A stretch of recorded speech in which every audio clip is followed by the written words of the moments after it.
No heippa taas pitkästä aikaa. Mä oon Pirkko Suomela ja teen näitä kanavointia tuolta Galaktisen federaation alukselta. Tää kanavointi tuli eilen ja tää on Stefanilta. Joo, ja sen verran kerron itsestäni, jos et ekaa kertaa vaikka katsot tätä mun videoa. Mä oon parantaja, näkijä, medio, teen sakrahoitoja, puhdistan koteja, autan kaikissa asioissa, mitkä liittyy siihen ihmisen elämän kasvuun, henkisyyteen. Opastan, ohjaan ja kannustan menemään siihen omaan oikeaan suuntaan, mikä on elämän suunnitelmassa.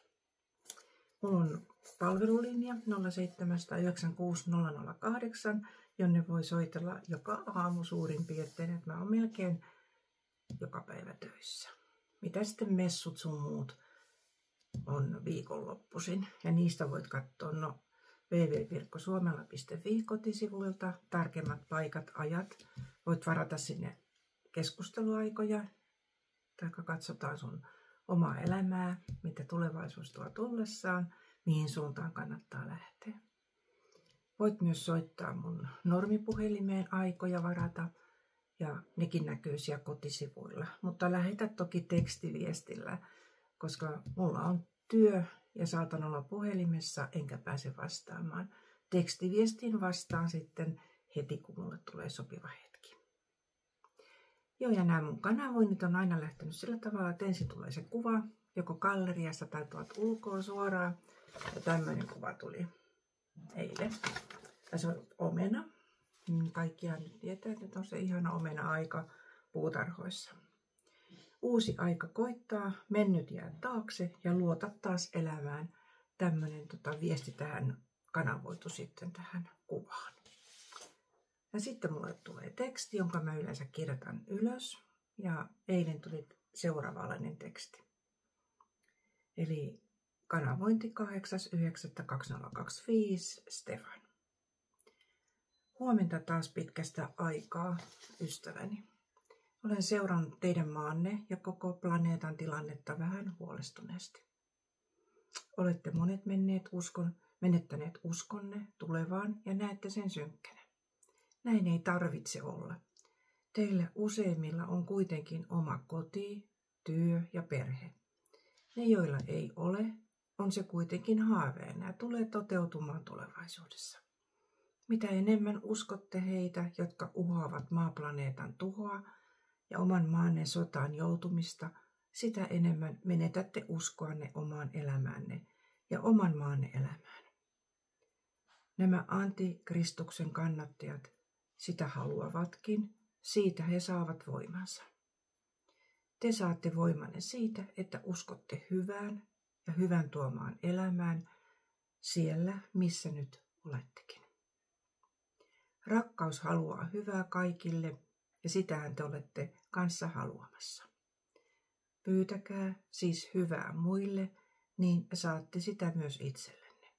Jotkut tahot haluavat nyt hävittää kaiken planeetalla, mitä on siellä rakennettu tuhansia vuosia. He haluavat vielä lisää valtaa, kullattuja saleja ja istuimen Jumalan paikalla. Näiden tahojen kannattajat vannovat uudistuksen nimiin, mutta uudistus tarkoittaa sitä, että kaikki keskitetään entistä harvempien käsiin.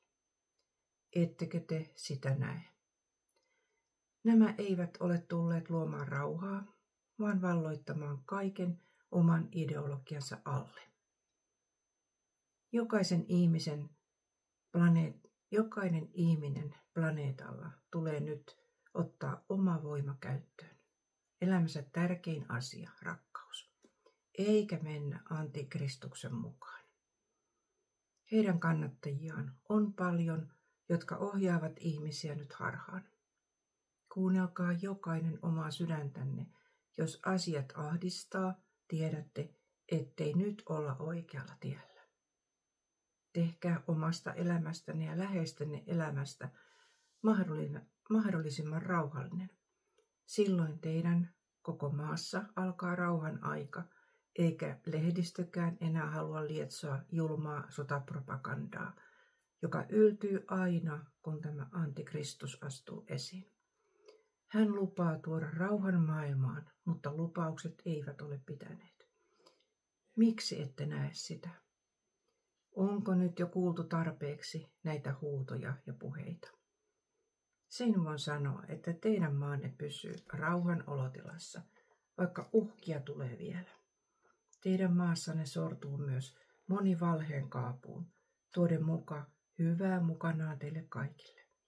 Onneksi nekin paljastuvat.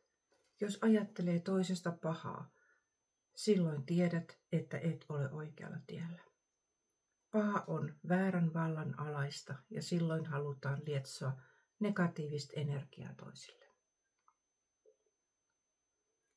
Sota palvelee isojen toimijoiden sotatarvikkeiden myyntiä, mihin on nyt valjastettu useat liittoumat. Jokainen ihminen haluaisi kuitenkin elää rauhassa, rakastamiensa ihmisten lähellä, eikä kukaan äiti tai isä halua lähettää lapsiaan sotaan tapettavaksi. Uskokaa siis hyvään ja vain hyvään, tehkää hyviä tekoja, auttakaa lähimmäisiänne pyyteettömästi. Pahinta, mitä joku voi tehdä läheisilleen, on syyttää muita omista elämänsä tapahtumista. Olette ottaneet sinne oppiläksyjä mukaan opittavaksenne. Niitä on käytävä läpi kokemalla asioita. Nyt on yhden suuren oppiläksyn oppimisen aika. Heti kun lopetatte toisten syyttelyn ja otatte täyden vastuun omasta elämästänne, huomaatte, että elämä kantaa ja saatte kokea kauniita asioita. Ihan kuin kuvan punainen omena on valmis poimittavaksi, niin on teidänkin elämänne valmis astumaan uuteen vaiheeseen kohti uusia mahdollisuuksia. Energiat ovat nyt otolliset uuden alkuun. Tämä vaatii sen, että ette mene negatiivisen energian vietäväksi. Uskokaa siis omaan elämäänne ja sen tarkoitukseen ja merkitykseen. Siksi olette siellä. Kiitos kanavointiystäväni Pirkko, että vastaanut tämän kanavoinnin Stefan. Tämä oli tällä kertaa tällainen kanavointi ja uskokaa tosiaan siihen omaan mahdollisuuteen ja luoda sitä omaa elämäänne paremmaksi. Älkää menkö toisten haukkumiseen, negatiivisuuteen, sodan lietsomiseen mukaan. Sodalla ei ole koskaan voitettu mitään. Rauha on se ja aseitten laskeminen alas se, millä voitetaan. Maailma on teidän, muistakaa se. Ja teillä on tehtävä jokaisella. Kiitos, että jaksoit tämän kanavoinnin kuunnella. Voit myös tilata tämän ja se ei maksa sulle mitään.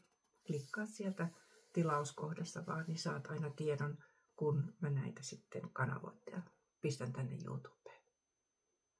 Kiitos ajastasi. Moikka seuraavaan kertaan.